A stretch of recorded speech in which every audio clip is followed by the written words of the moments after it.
Economic गतिविधि, पूंजी निर्माण होगा, इन्वेस्टमेंट होगा, देन उत्पादन होगा तो देन वहाँ पे एम्प्लॉयमेंट जनरेशन होगा, रोजगार होगा तो लोगों का डिमांड बढ़ेगा देन सप्लाई होगा, सप्लाई बढ़ेगा तो देन फिर प्रोडक्शन होगा। इस तरह से पूरा साइकिल इकोनॉमी का चलता है और ये अगर प्रॉपर तरीके से चलता रहा तो समझ लो कि वो इकोनॉमी पूरी तरह से हेल्दी वेल्दी इकोनॉमी है।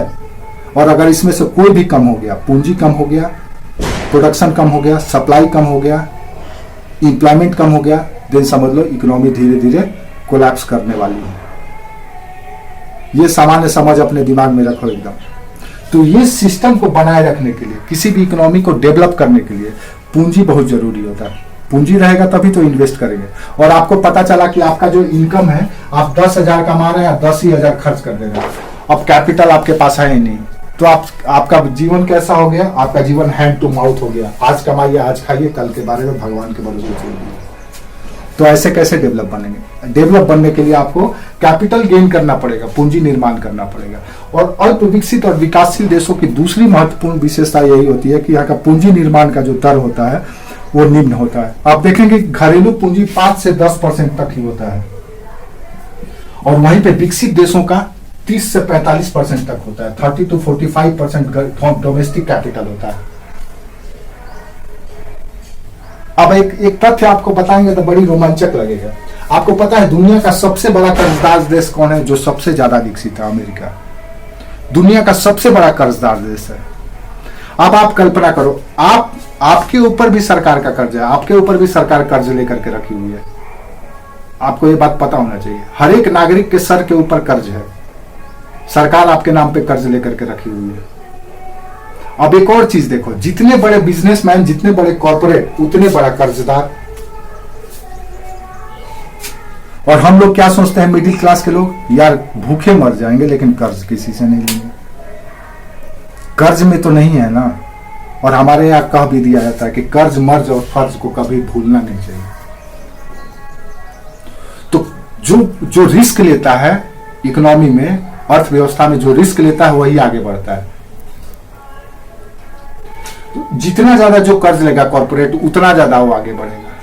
ये जो बड़े बड़े बैंक, जो नॉन फाइनेंशियल ऑर्गेनाइजेशन बने हुए, किसके लिए बने हुए? आपके लिए थोड़े ना बने हुए हैं। आपसे सिर्फ पैसा लेकर के कॉर्पोरेट को देने के लिए बनाया गया है, ताकि कॉर्पोरेट बिजनेस इनिशिएटिव ले सके। और बिजनेस इनिशिएटिव लेगा वो, तो दिन आपको भी रोजगार मिलेगा, आप भी वहां से आय करेंगे, आप भी सह उत्पादक के रूप में काम करेंगे, आप उसके कंज्यूमर के रूप में काम आएंगे।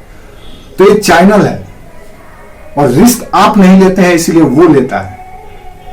और जिस दिन इंडिविजुअल लेवल पर रिस्क लिया जाने लगता है तो उसी को कहा जाता है एमएसएमई। जब छोटे छोटे स्तर पर रिस्क लिया जाने लगता है तो उसी को कहा जाता है MSME, micro small middle industry. लेकिन हमारे यहां आज भी क्या है, नौकरी का कॉन्सेप्ट है, नौकरी का चलन है। सभी लोग नौकरी करना चाहते हैं, न कि मालिक बनना चाहते हैं।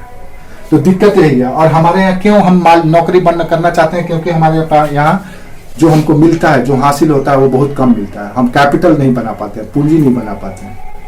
अब पूंजी नहीं रहेगा तो बिजनेस सेटअप नहीं होगा। तो किसी भी डेवलपिंग, अंडर डेवलपिंग और डेवलप कंट्री में अगर भेद देखना हो, अंतर देखना हो, तो आपको यह भी देखना होगा कि वहां का पूंजी निर्माण का जो साइकिल है वो कैसा है। तो पूंजी निर्माण का साइकिल अगर घरेलू लेवल पे 5 से 10% है तो समझ लो कि वो अंडर डेवलपिंग कंट्री है, या अल्प विकसित देश है, या विकासशील देश है। और जहां पे घरेलू पूंजी 20 से 35% तक रन कर रहा है तो समझ लो वो डेवलप कंट्री है। ये एक विशेषता ये भी है। तो ये डाटा भी आपको याद रखना है जब आप विकासशील देश के बारे में बात करें। अब जैसे ही आपसे सवाल पूछा जाएगा, अब देखो एक ही सवाल, एक छोटा सा पॉइंट पे आपका पूरा यूपीएससी का 150 वर्ड्स का आंसर लिखा जाएगा। कैसे आपसे सवाल पूछा जा सकता है? यही सवाल पूछ देगा कि भारत में घरेलू पूंजी निर्माण की दर बहुत कम है, इसका भारतीय अर्थव्यवस्था पर क्या प्रभाव पड़ता है, या इसमें सुधार करने के लिए क्या किया जाना चाहिए। या ये पूछा जा सकता है कि ये जो भारतीय घरेलू पूंजी निर्माण की निम्न दर है, इसके पीछे कहीं ना कहीं यहाँ के प्रचलित आर्थिक सिस्टम है या इकोनॉमिकल प्रैक्टिसेस हैं जो शुरू से ही चली आ रही है। अब एक छोटा सा पॉइंट पे पूरा क्वेश्चन तैयार हो गया है और आपको अगर कॉन्सेप्ट क्लियर होगा तभी आप लिख पाएंगे। अदरवाइज आप नोट्स में खोजते रहिए, उसका नोट्स, इसका नोट्स, किसी का नोट्स में 2 लाइन 3 लाइन मिल जाएगा। अब आप सोचेंगे 150 वर्ड्स में लिखना है, 2 ही 3 लाइन मिला हुआ है। लेकिन है पूरा वही वही 2-3 लाइन ही सारा आंसर है, अगर आप उसको जानते हैं तो। अगर नहीं जानते हैं तो 2-3 लाइन लिख करके आप पेन आपका रुक जाएगा। तो किसी भी अर्थव्यवस्था के विकसित और विकासशील का भेद करने का एक पैरामीटर ये भी है कि वहां का घरेलू पूंजी निर्माण का दर क्या है। अगर ज्यादा है तो समझ लो कि वो विकासशील है, चल रहा है विकास की ओर। अगर इस लेवल पे है तो कहीं ना कहीं एक इंडिकेटर के मामले में वो विकसित लेवल पे पहुंच गया। लेकिन याद रखो, ये 20 से 35% घरेलू पूंजी निर्माण करने के लिए आपका पर कैपिटा इनकम अभी से कई गुना ज्यादा होना चाहिए, तब जाकर के इतना होगा। बोलो विकास।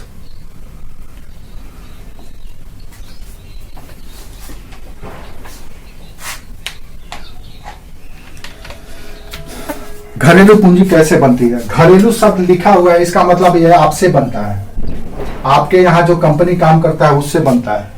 जैसे मान लो आपको 10,000 रुपया सैलरी मिलता है हर महीना। अब 10,000 सैलरी मिलता है, इसका 7,000 रुपया आप खर्च कर दिया अपने शिक्षा, पढ़ाई, भोजन, आवास, सब कुछ पर, लॉजिंग, फूडिंग, एजुकेशन, हेल्थ, सब पर 7,000 रुपया आपने खर्च किया। 3,000 रुपया आपने बचाया और इसको बैंक में जमा किया। अभी जो 3,000 रुपया आपने जमा किया है ये कैपिटल है।